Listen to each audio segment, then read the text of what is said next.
નમસ્તે મિત્રો, તમારું સ્વાગત છે મારી યુટ્યુબ ચેનલમાં। આજે આપણે વાત કરવાની છે કે નોન ક્રિમિનલ અને બિન ઉન્નતિ વર્ગના દાખલા માટે જરૂરી પુરાવા તેની પ્રોસેસ કઈ રીતે છે, એટલે કે તેનું ફોર્મ કઈ રીતે ભરવું, કયા કયા ડોક્યુમેન્ટની જરૂર છે અને અરજી ફોર્મ કેવા પ્રકારનું હોય છે તેની માહિતી તમને આ વિડીયોમાં મળશે। વિડીયો એન્ડ સુધી જો કોઈ માહિતી રહી ન જાય, કારણ કે આ વિડીયો તમારા માટે મહત્વનો બની શકે તો ચાલો સૌપ્રથમ જાણીએ ડોક્યુમેન્ટ વિશે આપણે વાત કરીએ। તો સૌપ્રથમ રહેઠાણના પુરાવામાં કયા ડોક્યુમેન્ટ જોશે, તો અરજદારનું રેશન કાર્ડ, અરજદારનું લાઇટ બિલ, વેરા પોઈન્ટ્સ અથવા વેરા બિલની ખરી નકલ। ત્યારબાદ ઓળખના પુરાવામાં વાત કરીએ તો અરજદાર અને તેના પિતાના આધાર કાર્ડની નકલ, 2 સાક્ષીઓના આધાર કાર્ડની નકલ। ત્યારબાદ જાતિને લગતા પુરાવા કોઈ પણ એક, જેની અંદર અરજદાર અને તેના પિતાનું શાળા જોડાનું પ્રમાણપત્ર અથવા અરજદારનો એસીબીસી બક્ષી પંચનો દાખલો એટલે કે જાતિનો દાખલો।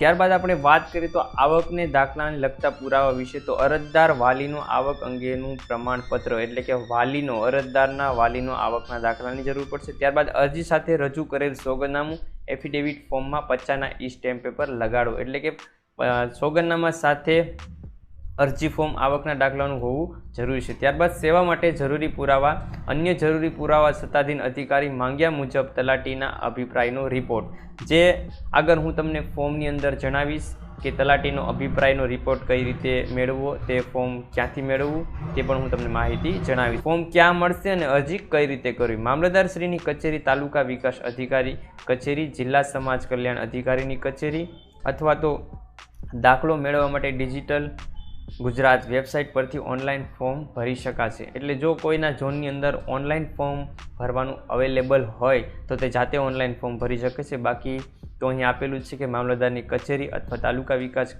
કચેરી, જિલ્લા કલ્યાણ અધિકારીની કચેરી, ત્યાંથી તમે ઓફલાઈન ફોર્મ ભરી શકો છો। ખાસ નોંધ, ફોટો સાથે દાખલો આપવાનો હોય તો અરજદારને રૂબરૂ લેવા જવું, એટલે કે અરજદાર જ્યારે તે નોન ક્રિમિનલનો દાખલો મેળવવા જાય ત્યારે તેને રૂબરૂ જવાની જરૂર પડશે। અહીં આપેલું છે કે ફોર્મ ડાઉનલોડ કરવા નીચેની લિંકનો ઉપયોગ કરવો। તે ફોર્મ આવા પ્રકારનું છે, તે આપણે ઓપન કરી અને જોઈએ। મિત્રો, ફોર્મ કંઈ આવા પ્રકારનું છે। સામાજિક અને શૈક્ષણિક રીતે પછાત વર્ગ ઉમેદવારો ગુજરાત સરકારની સેવાઓ, નોકરીઓ તથા શૈક્ષણિક સંસ્થાને પ્રવેશ માટે અનામતનો લાભ લેવા માટે બિન વર્ગના એટલે કે નોન ક્રિમિનલ હોવાનું પ્રમાણપત્ર મેળવવા માટેનો અરજી ફોર્મનો નમૂનો। આ નમૂનો તમારે ક્યાંથી મેળવવો છે પણ હું તમને વિડીયોની અંદર જણાવું। અત્યારે ફક્ત આપણે ફોર્મ કઈ રીતે ભરવું તેની બેઝિક માહિતી મેળવી લઈએ। સૌપ્રથમ આપેલું છે પ્રથમ પેજ, એટલે કે મિનિમમ આ પીડીએફના 10 થી 11 પેજની પીડીએફ હશે, જેની અંદર તમામ વિગતો ભરી ત્યારબાદ તમારે જમા કરવાનું રહેશે। ક્યાં જમા કરવું તે પણ માહિતી હું તમને જણાવું। સૌપ્રથમ અહીં લખવાનું છે કે મામલતદારશ્રી, તમે જે તે જિલ્લા તાલુકામાં આવતા હોય તેનું નામ અહીં લખવાનું છે। ત્યારબાદ ફોટો લગાડવાનો છે। ત્યારબાદ અહીં વિગત આપેલી છે અરજદારનું નામ, જન્મ તારીખ, કાયમી હાલનું સરનામું, જાતિ, વ્યવસાય, જૂથ, માતા પિતાનું નામ, ત્યારબાદ તેનો દરજ્જો, એટલી વિગત આપેલી છે। અહીં પણ માતા પિતાની વિગત આપેલી છે, તે તમારે ભરવાની છે। ત્યારબાદ અહીં બેઝિક તમે જોઈ શકો। ત્યારબાદ આવી રીતે તમારું ફોર્મ હશે, જે તમારે ફોર્મ ડાઉનલોડ કરી અથવા ફોર્મ ત્યાંથી મેળવી અને તમારે ભરવાનું રહેશે।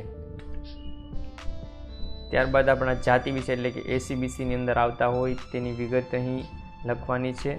ત્યારબાદ અહીં આપેલું છે પંચનામું એટલે કે બિડાણ, જેના 2 સાક્ષીઓની જરૂર પડતી હોય છે, અહીં વિગત આપેલી છે। ત્યારબાદ 2 સાક્ષીઓના નામ અથવા ધંધો, વ્યવસાય, અહીં પંચોની એટલે કે સાક્ષીઓની છે અહીં પણ જરૂર પડશે। ત્યારબાદ બિડાણ, જે તમને જણાવ્યું હતું કે સોગંદનામું, નોન ક્રિમિનલ મેળવવા માટેનું સોગંદનામું, જે અહીં ઓપ્શન આપેલો છે કે અરજી સાથે રજૂ કરેલ સોગંદનામું એફિડેવિટ 50ના સ્ટેમ્પ પેપર, એ અહીં જે નમૂનો આપેલો છે તેની અંદર કરવાનું રહેશે।